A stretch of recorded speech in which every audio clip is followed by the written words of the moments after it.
అందరికీ నమస్తే friends, welcome to my channel Telugu voice కథలు. ఇవాళ మనం కొడుకు పైన తండ్రి ఎందుకు కోర్టులో కేసు వేశాడో తెలుసుకుందాం రండి. నిద్రపోతున్న భార్యను అదే విధంగా చూస్తున్నారు మనోహర్ గారు. వృద్ధాప్యంలో ప్రతి తల్లి తండ్రి తమ సంతానం నుండి ఈ పరిస్థితులను అనుభవించాల్సి వస్తుందే, లేక ఆ భగవంతుడు మన తలరాతలోనే ఇలా జరగాలని రాశాడా?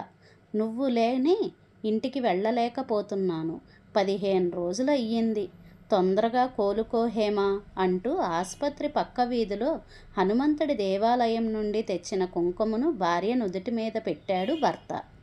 భర్త చేతి స్పర్శతో నిద్రలేచింది హేమ. నిద్రలేవగానే ఎదురుగా ఉన్న భర్తను, కొడుకును గురించి అడిగింది. ఏమండి, కార్తీక్ వచ్చాడా? కార్తీక్ని చూడాలనుంది. అసలు నా ఈ పరిస్థితి గురించి వాడికి కబురు చేశారా అని కొడుకు గురించి అడిగింది. అప్పుడు మనోహర్ గారు తన భార్య వైపు చూసి నకిలీ చిరునవ్వుతో అన్నాడు, ఏంటి హేమా, కొడుకుకు నువ్వంటే ప్రేమ లేదు అనుకుంటున్నావా?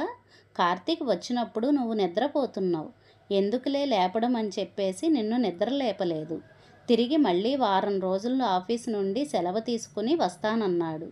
అప్పుడు కొడుకును చూసుకుందావు అన్నారు మనోహర్ గారు.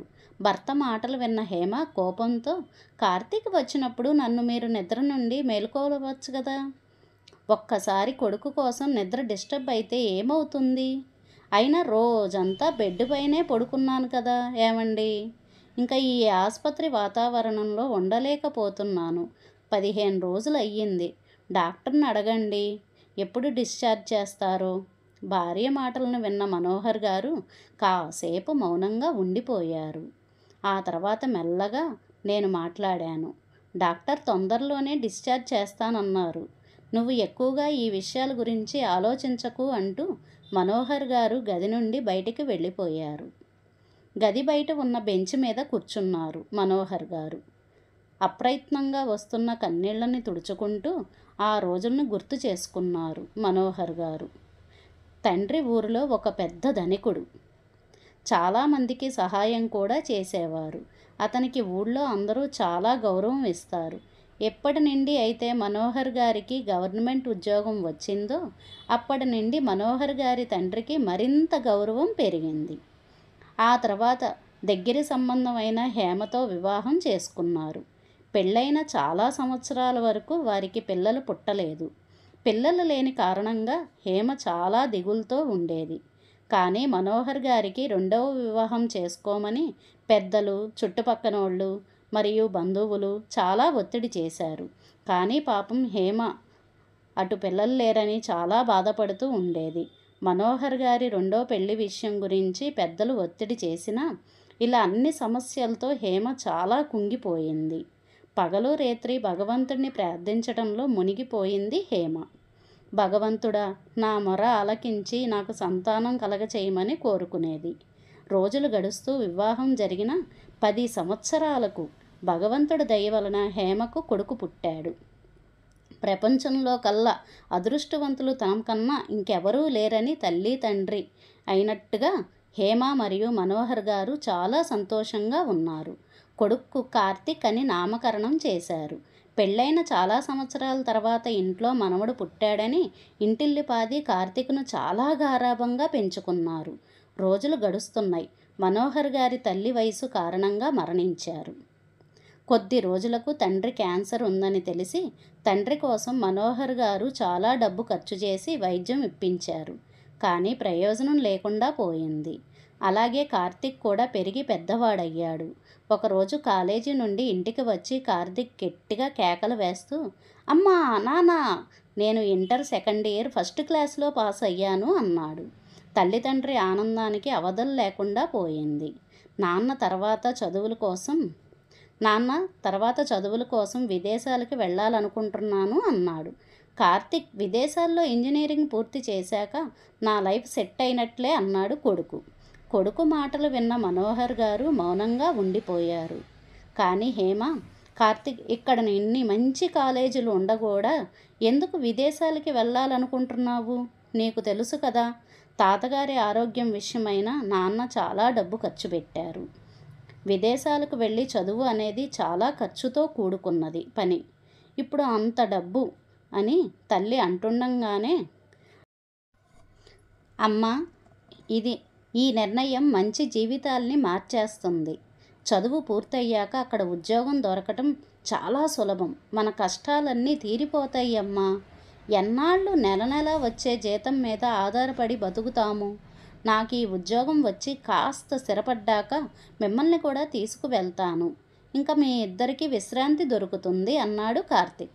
సరే, విదేశాలకు వెళ్ళడానికి కావలసిన ఏర్పాట్లు చేసుకో అన్నాడు తండ్రి. అందరూ కలిసి రాత్రి భోజనాలు చేశారు. ఇంటి పనంతా ముగించుకుని గదికి వచ్చిన హేమ భర్త ఏదో ఆలోచిస్తూ ఉండటం గమనించింది. ఏమయ్యిందండి? ఎందుకు అంతలా ఆలోచిస్తున్నారు అని భర్తను అడిగింది.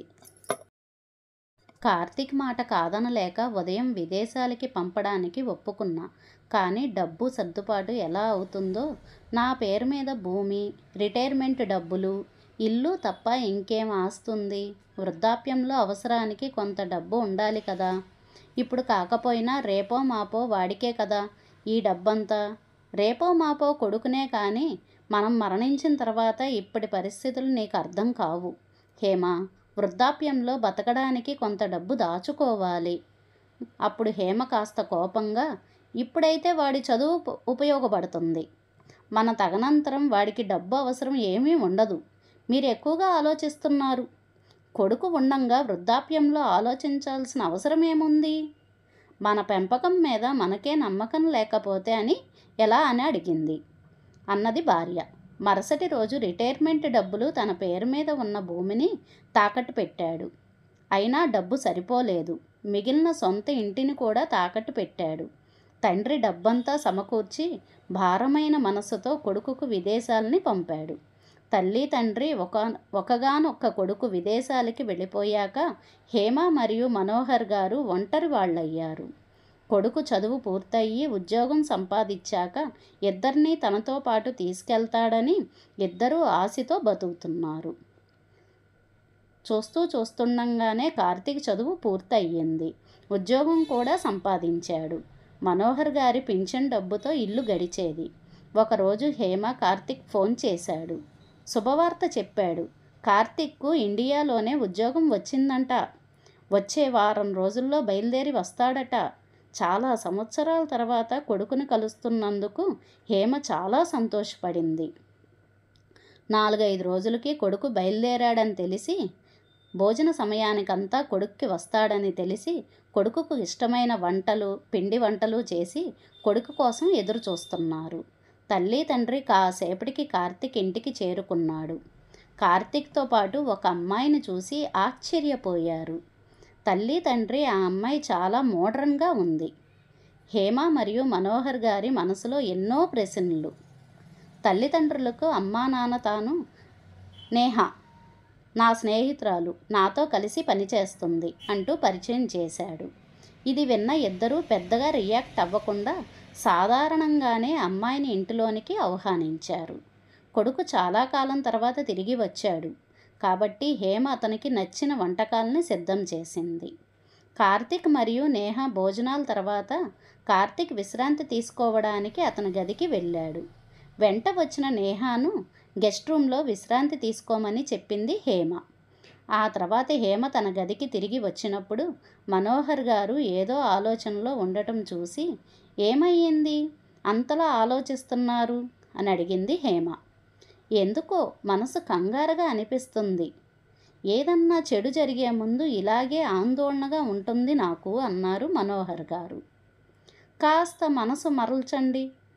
దేని గురించో కంగారు పడుతున్నట్టున్నారు. ఇదిగోండి మంచినీళ్లు తాగండి అంటూ గ్లాస్తో నీళ్లనిచ్చింది హేమ. కాసేపు హాల్లో వచ్చి టీవీ చూడండి, నేను మీకు టీ పెడతాను అంటూ వంటగదికి వెళ్ళింది హేమ. కాసేపటికి కార్తీక్ కూడా గది నుండి బయటకు వచ్చాడు. హాల్లో కూర్చున్న నాన్న వద్ద కూర్చుని కార్తీక్ కూడా టీ తాగాడు. నాన్న, మీతో ఒక ముఖ్యమైన విషయం మాట్లాడాలి. చెప్పు కార్తీక్ అన్నారు మనోహర్ గారు. నాన్న, నేను నేహ పెళ్లి చేసుకోవాలనుకుంటున్నాము. ఈ మాట విన్న తల్లిదండ్రులు ఇద్దరూ షాక్కు తగినట్లు నిలబడిపోయారు. తొందరగా ఉద్యోగంలో చేరాలి, కాబట్టి పెళ్ళి కూడా తొందరగా చేసుకోవాలని, ఆ తర్వాత ఉద్యోగంలో చేరాలని ఇద్దరం అనుకున్నాం అన్నాడు కార్తీక్. అలాగే నేను రిజిస్టర్ ఆఫీస్లో ఫైల్ చేశాను. మనోహర్ గారి కొడుకు మాటలు వింటూ తన చెవుల్ని తానే నమ్మలేకపోయాడు. కొడుకు వైపు ఆశ్చర్యంగా చూస్తూ, ఏం మాట్లాడుతున్నావు కార్తీక్? పెళ్ళి చేసుకోవాలని నిర్ణయాన్ని తీసుకుని రిజిస్టర్ ఆఫీసులో కూడా అన్నీ సిద్ధం చేసి వచ్చి మాకు మేము చెబుతున్నావా? ఇలాంటి నిర్ణయం ఎలా తీసుకోగలిగావు? అప్పుడు హేమ ఇలా అన్నది, కార్తీక్, మా సమ్మతి లేకుండా ఇంత పెద్ద నిర్ణయం ఎలా తీసుకున్నావు? అప్పుడు కార్తీక్ తండ్రితో కోపంగా ఇలా అన్నాడు, అరే, నేనేదో నేరం చేసినట్లు మాట్లాడుతున్నారు. పెళ్ళి నేను చేసుకోవాల్సిందే కదా. అలాగే నా జీవితాన్ని నేనే గడపాలి. కాబట్టి నాకు నచ్చిన అమ్మాయిని నేనే వెతుక్కున్నాను. అయినా మీరు నన్ను ఏం పల్లెటూరు అమ్మాయినో చూపించి పెళ్లి చేసుకో అంటే నేను ఎందుకు చేసుకుంటాను? నేహ నాకు నచ్చిన అమ్మాయి, అందుకే నేను పెళ్లి చేసుకుంటాను తననే అన్నాడు కార్తీక్. అప్పుడు హేమ కోపంగా చెప్పింది, కార్తీక్, నువ్వు మీ నాన్నతో మాట్లాడుతున్నావనే విషయం మర్చిపోయినట్లున్నావు. పెద్దవాళ్లతో అంత గొంతేసుకుని మాట్లాడుతున్నావు. మర్యాద కూడా నీకు తెలియడం లేదు. ప్లీజ్ అమ్మా, ఇంకా ఇప్పుడు నువ్వు మొదలు పెట్టకు. అయినా మీకు చెప్పి పెళ్లి చేసుకుంటున్నాను కదా. అలాంటప్పుడు ఇంత రచ్చ చేయాల్సిన అవసరం ఏముంది? కారణం లేకుండా డ్రామా క్రియేట్ చేస్తున్నారు అన్నాడు కొడుకు. ఈరోజు మారిపోయిన కొడుకుని చూస్తూ ఆ తల్లికి కళ్ళల్లో నిండి నీరు కారుతున్నాయి. డ్రామానా? నీకు తల్లిదండ్రులు ప్రేమ ఆప్యాయత నాటకంలా కనిపిస్తున్నాయ్యా కార్తీక్? పెళ్ళి అనేది జీవితంలో ముఖ్యమైన విషయం. అమ్మాయే కాదు, వారి తల్లిదండ్రులు, వారి కుటుంబం కూడా ఎలాంటిదో తెలుసుకోవాలి అని కొడుకును తల్లి సముదాయించినప్పుడు స్నేహ గది నుండి బయటకు వచ్చి హేమ మాటలు విన్నది. నేహ కోపంగా మరియు బిగ్గరగా అరవటం ప్రారంభించింది. కార్తీక్, నన్ను అవమానించడానికే ఇక్కడికి నన్ను తీసుకొచ్చావా? మీ అమ్మా నాన్న గురించి, కుటుంబం గురించి అవమానకరంగా మాట్లాడుతుంటే వినపడట్లేదా? వాళ్ళ మాటలు వింటూ మౌనంగా నిలబడి ఉన్నావు. ఇప్పుడే తల్లి ముందు నీ పరిస్థితి ఇలా ఉంటే పెళ్ళయ్యాక ఇంకా నా జీవితంలో ఎలాంటి పరిస్థితులు ఎదురవుతాయో నేను అర్థం చేసుకోగలను. ఇలాంటి మనుషులతో నా జీవితం అంతా గడపాలని లేదు. నువ్వు నీ కుటుంబంతో ఉండు, నేను వెళ్తాను అంటూ నేహ గదిలోకి వెళ్ళి తన సామాన్లు సర్దుకోవటం ప్రారంభించింది. అప్పుడు కార్తీక్ అన్నాడు, అమ్మా, ఎన్నెన్ని మాటలు అన్నావు తనని. ఒక అమ్మాయి గురించి ఎవరన్నా ఇలా మాట్లాడతారా? నాకు బుద్ధి నేర్పి ముందు నువ్వు ఎదుటివారితో ఎలా మాట్లాడాలో నువ్వు నేర్చుకో.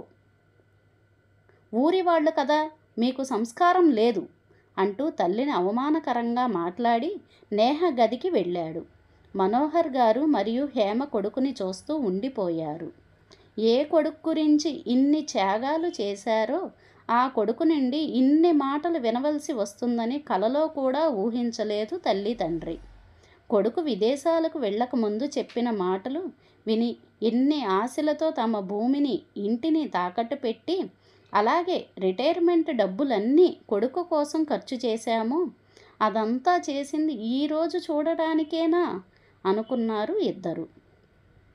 మరోవైపు నేహ తన వస్తువులన్నీ సర్దుకుని గది నుండి బయటకు వచ్చిన వెంటనే అదే సమయంలో కార్తీక్ కూడా తన బ్యాగును సర్దుకుని నేహ వెనకాలే వెళ్ళిపోయాడు. వృద్ధి తల్లిదండ్రులు ఇద్దరూ కొడుకు అమ్మాయి వెనకాలే వెళ్తున్నప్పుడు కన్నీళ్లతో కొడుకుని చూస్తూ ఉండిపోయారు. వారి ప్రేమ కొడుకుని ఆపలేకపోయింది. కానీ కొడుకు ఒక్కసారి కూడా తిరిగి తల్లిదండ్రుల వైపు చూడలేదు. కార్తీక్ వెళ్ళిపోయాడు, కానీ తన తల్లిదండ్రులకి జీవితాంతం బాధని, దుఃఖాన్ని మిగిల్చాడు. కొన్ని సంవత్సరాలు గడిచాయి. హేమ కాస్త నీరసంగా కనబడేది.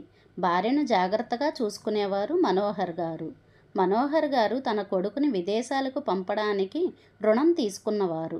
ఇప్పుడు ఇంటికి వచ్చి డబ్బు ఇవ్వమని లేదా ఇంటిని ఖాళీ చేయమని అడగటం ప్రారంభించారు.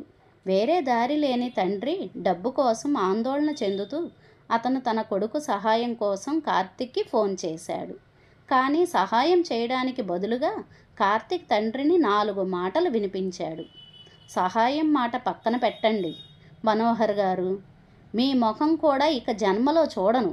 చిన్న విషయానికి మీరు ఇంత రచ్చ చేసి పెళ్లి చేసుకునే విషయంపై ఇంత డ్రామా చేశారు. నేను నేహ పెళ్లి చేసుకున్నాము. ఇప్పుడు నాకు మీతో ఎటువంటి సంబంధం లేదు. మళ్ళీ నాకు కాల్ చేయడానికి ప్రయత్నించవద్దు అని చెప్పి ఫోన్ కట్ చేశాడు. కొడుకు మాటలు విన్న మనోహర్ గారి చేతిలో నుండి ఫోన్ కింద పడిపోయింది.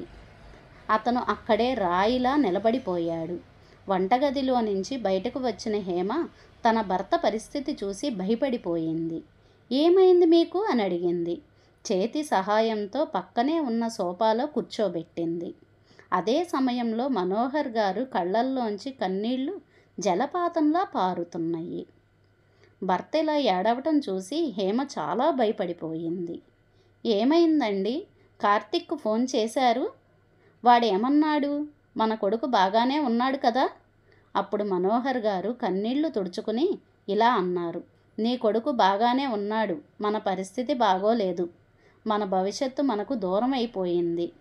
మన పెంపకంలో లోతు ఎక్కడుందో తెలియడం లేదు.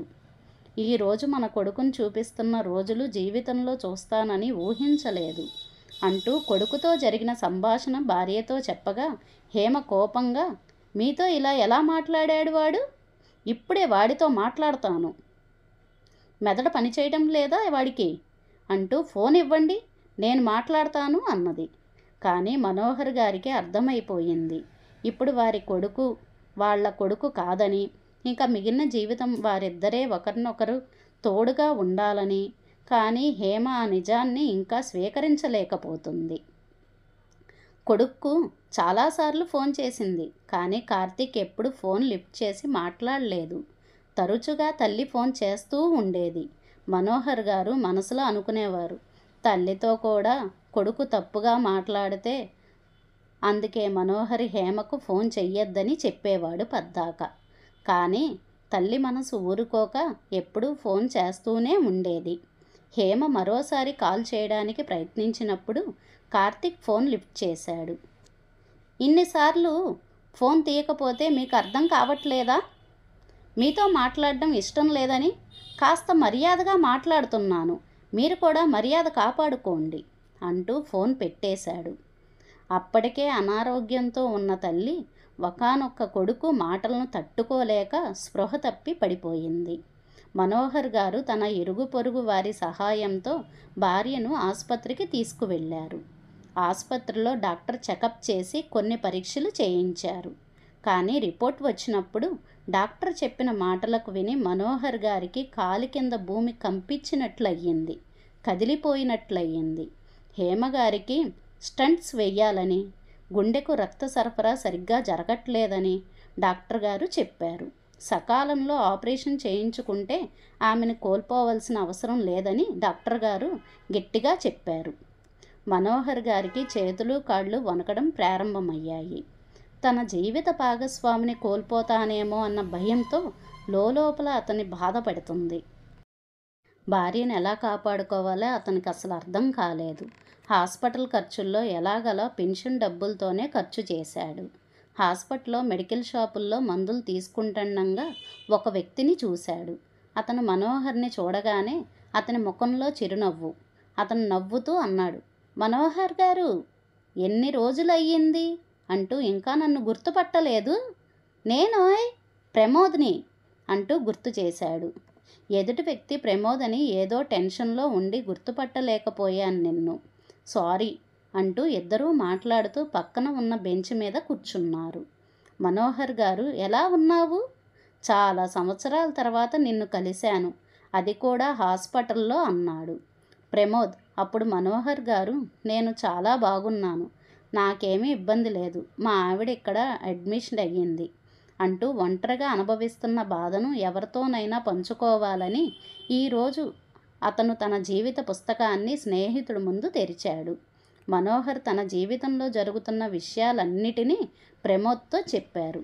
అతను ఎవరి కోసం త్యాగం చేశాడో, అదే కొడుకు తల్లిదండ్రి ముఖం కూడా చూడనని చెప్పాడో, విన్న ప్రమోద్కి షాక్ అయ్యాడు. తన తల్లిని ఎలా కాపాడుకోవాలో అది మరిచిపోయి ఇన్ని మాటలు అంటూ ఉంటున్నాడా నీ కొడుకు? బాధపడుతున్న మనోహర్తో, మనోహర్, ఇది ఏడవలసిన సమయం కాదు. అలాంటి వారికి గుణపాఠం చెప్పాలి. నువ్వు కూడా అతనికి తేల్చేయి. నువ్వు వాడి తండ్రినని, వారిపై ఆధారపడటం లేదని తెలియచెయ్యి. నీ డబ్బే కదా అడిగావు. అది అధికారం, హక్కు. నువ్వు ప్రేమగా అడిగినప్పుడు నీ డబ్బు ఇవ్వలేదు. అలాంటప్పుడు ఇంకో దారి వెతుకు. ఒక్కొక్కసారి పిల్లలపై చాలా కఠినంగా ఉండాల్సి వస్తుంది. ఆ తర్వాత ప్రమోద్ ఎలా చెప్పాడో అలాగే చేశాడు మనోహర్ గారు. మరుసటి రోజే కొడుకుపై తండ్రిని మోసం చేసిన కొడుకు అని కోర్టులో కేసు పెట్టాడు మనోహర్ గారు. పదవీ విరమణ సమయంలో మరియు తండ్రి భూమి, అలాగే ఇంటిని తాకట్టు పెట్టించి వచ్చిన మొత్తం డబ్బును కొడుకు మోసపూరితంగా తీసుకున్నాడని కొడుకుపై కేసు పెట్టాడు మనోహర్ గారు. నగరంలో నివసిస్తున్న కార్తిక్కి నోటీస్ వెళ్ళింది. అతను వెంటనే తన తండ్రికి కాల్ చేశాడు. కానీ మనోహర్ గారు ఫోన్ ఎత్తలేదు. చివరికి తన తండ్రిని కలవడానికి ఇంటికి చేరుకున్నాడు. ఏంటి నాన్న, నీ కొడుకు మీద కేసు పెట్టావు? అసలు ఏమనుకుంటున్నావు నాన్న? అయినా తండ్రి ఎవరైనా ఇలా చేస్తారా అన్నాడు కార్తిక్. అప్పుడు మనోహర్ గారు, నేనేం చేసినా ఆలోచించి చేశాను. నీకేమన్నా వివరాలు కావాలనుకుంటే లాయర్తో మాట్లాడు అన్నారు. నువ్వు నా డబ్బు తిరిగి చెల్లించడానికి సిద్ధంగా ఉంటే నేను ఈ కేసుని ఉపసంహరించుకుంటాను అన్నాడు తండ్రి. ఇప్పుడు నా దగ్గర ఆ డబ్బు లేదు. డబ్బు కోసం కొడుక్కి కోర్టుకు లాగుతావా అన్నాడు కార్తిక్. ఇప్పటికిప్పుడు ఇంటి నుండి వెళ్ళిపో. ఎందుకంటే నేను నిన్ను ఇంటి నుండి గెంటి వేయాలనుకోవట్లేదు. ఇంకా నీతో నాకు మాటలు అనవసరం అంటూ కొడుకు ముఖం మీద తలుపులు మూసేశాడు. మనోహర్ గారు కొడుకు మీద కోర్టులో కేసు వేసిన తండ్రి అని మరుసటి రోజు ఊరంతా న్యూస్ పేపర్లో వచ్చేసింది. తండ్రిని మోసం చేసి డబ్బంతా లాక్కున్న కొడుకు అని, తల్లిదండ్రి కష్టాల్లో ఉంటే పట్టించుకోని కొడుకు అని, ఇలా నానా విధాలుగా రకరకాలుగా న్యూస్ వచ్చింది. ఆఫీసులో బయట పరువు పోయినందుకు కార్తిక్ అవమానంగా ఫీల్ అయ్యాడు. టీవీల్లో అన్ని ఛానల్స్లో న్యూస్ వేశారు. దుర్మార్గపు కొడుకు తండ్రి డబ్బు తీసుకుని ఇంటి నుండి పారిపోయాడని, ఇలా అన్ని న్యూస్ ఛానల్లో న్యూస్ వచ్చేసింది. కార్తిక్ కూడా ఒక లాయర్ని తన వైపు వాదించడానికి పెట్టుకున్నాడు. ఒకరోజు కోర్టు కేసు గురించి లాయర్తో మాట్లాడి ఇంటికి వచ్చిన తండ్రితో కార్తిక్ కొడుకు ఇలా అన్నాడు. నాన్న, మీ నాన్నను మోసం చేసి డబ్బు దోచుకున్నావు. నువ్వు దుర్మార్గుడివి అని అడిగాడు. ఇవన్నీ నీకెవరు చెప్పారు అన్నాడు కార్తిక్. నేను టీవీలో చూశాను. మీ నాన్నకు ఎందుకు మోసం చేశావు? డబ్బు ఎందుకు లాక్కున్నావు అని అడిగాడు కొడుకు. అప్పుడు కార్తిక్ చెప్పాడు, నేను నీ భవిష్యత్తు బాగుండడానికి ఇదంతా చేస్తున్నాను. దీన్ని మోసం అనరు అన్నాడు కార్తిక్. అయితే నేను పెద్దయ్యాక అలాగే చేస్తాను అన్నాడు కొడుకు. నీ డబ్బు మొత్తం నేను తీసుకుంటాను అని ఆ పిల్లవాడు అమాయకంగా చెప్పిన మాటలకు నేహ, కార్తిక్ విని, నేను తల్లిదండ్రి పట్ల వ్యవహరించిన అదే తీరు భవిష్యత్తులో నా కొడుకు నా మీద చూపిస్తాడేమో అనుకున్నాడు. దేశమంతటా కేసు చర్చనీయాంశంగా మారింది. ఒక వృద్ధి తల్లి తండ్రి జీవితాలు ఈ కేసుపై ఆధారపడి ఉన్నాయి. దాన్ని తీవ్రతను పరిగణనలోకి తీసుకుని వీలైనంత త్వరగా కోర్టులో విచారణ ప్రారంభించబడింది. న్యాయవాది కార్తిక్ చేసిన అన్ని మాటలను, పనులను జడ్జి ముందు బయటపెట్టినప్పుడు కార్తిక్ తనకు తాను అవమానంతో తలదించుకున్నాడు. అలాగే జడ్జి గారు సొంత కొడుకు మీద కేసు పెట్టడానికి కారణం ఏమిటని మనోహర్ గారిని అడగ్గా, తను చిన్నప్పటి నుండి ఈ రోజు వరకు తన కొడుకు కోసం ఏం చేశాడో, ఏ ఏ పరిస్థితులు ఎదుర్కొన్నాడో, ఏ పరిస్థితుల్లో విదేశాలకు పంపించాడో మొత్తం నిజం చెప్పాడు. తన భావోద్వేగాల్ని అదుపు చేసుకోలేక వెక్కి వెక్కి ఏడవటం మొదలుపెట్టాడు. తండ్రి మాటలను విన్న మరియు అతను ఇలా ఏడవడం చూసి అక్కడున్న వారందరికీ, న్యాయమూర్తికి కూడా కన్నీళ్లు వచ్చాయి. ఒక పిల్లవాడు తన అవసరం తీరిపోయాక తన తల్లిదండ్రుల్ని ఎలా బాధ పెడతాడో విన్న జడ్జి గారి కళ్ళు కూడా చెమ్మగిల్లాయి. కార్తిక్ కూడా తన తప్పును అంగీకరించాడు మరియు అతను అందరి ముందు చేతులు జోడించి తన తండ్రికి క్షమాపణ చెప్పాడు. క్షమాపణలు చెప్పి డబ్బు మొత్తం తన తండ్రికి తిరిగి ఇస్తానని వాగ్దానం చేయడంతో మనోహర్ గారు కూడా తన కేసును ఉపసంహరించుకుని కార్తీక్ని హాస్పిటల్లో ఉన్న తన భార్య హేమ వద్దకు తీసుకువెళ్ళాడు. బెడ్డుపై పడి ఉన్న తన తల్లిని చూసి కార్తీక్ తల్లి పాదాలపై పడ్డాడు. ఈ స్థితిలో కూడా హేమ తన కొడుకుని చూడగానే నవ్వడం ప్రారంభించింది. మరియు వణుకుతున్న చేతులతో ఆమె తన కొడుకును సైగతో తన వద్దకు పిలిచింది. కానీ ఈరోజు కార్తీక్ తన తల్లిని అలాంటి స్థితిలో చూడలేకపోయాడు. చాలాసేపు ఏడుస్తూనే ఉండి ఆమెకు క్షమాపణలు చెబుతూనే ఉన్నాడు. అప్పుడు మనోహర్ గారు తన భార్య తలపై నిమురుతూ, "ఇంక చింతించకు హేమా, నీకేమీ జరగదు. నీ కొడుకు నీ దగ్గరికి వచ్చాడు. సంతోషంగా ఉందా?" అన్నాడు. అప్పుడు హేమ నవ్వుతూ తల ఊపింది. కార్తీక్ తన తల్లికి ఆపరేషన్ కోసం డబ్బు తెచ్చాడు. 2 రోజుల్లోనే ఆమెకి ఆపరేషన్ చేయించాడు. ఇప్పుడు కార్తీక్తో పాటు తల్లిదండ్రిని తన ఇంటికి తీసుకువెళ్ళాడు. ఈ రోజు నుండి అమ్మా నాన్నలు ఈ ఇంట్లోనే ఉంటారు. వారికి ఎలాంటి సమస్య రాకుండా చూసుకో అని భార్యకు చెప్పాడు. తప్పు తెలుసుకున్న కార్తీక్ కూడా తల్లిదండ్రి సేవ చేస్తూ అందరూ కలిసి సంతోషంగా ఉన్నారు. మా వీడియో కనుక మీకు నచ్చితే కనుక లైక్ చేసి, షేర్ చేసి, సబ్స్క్రైబ్ చేయండి please. Okay friends, thank you for watching.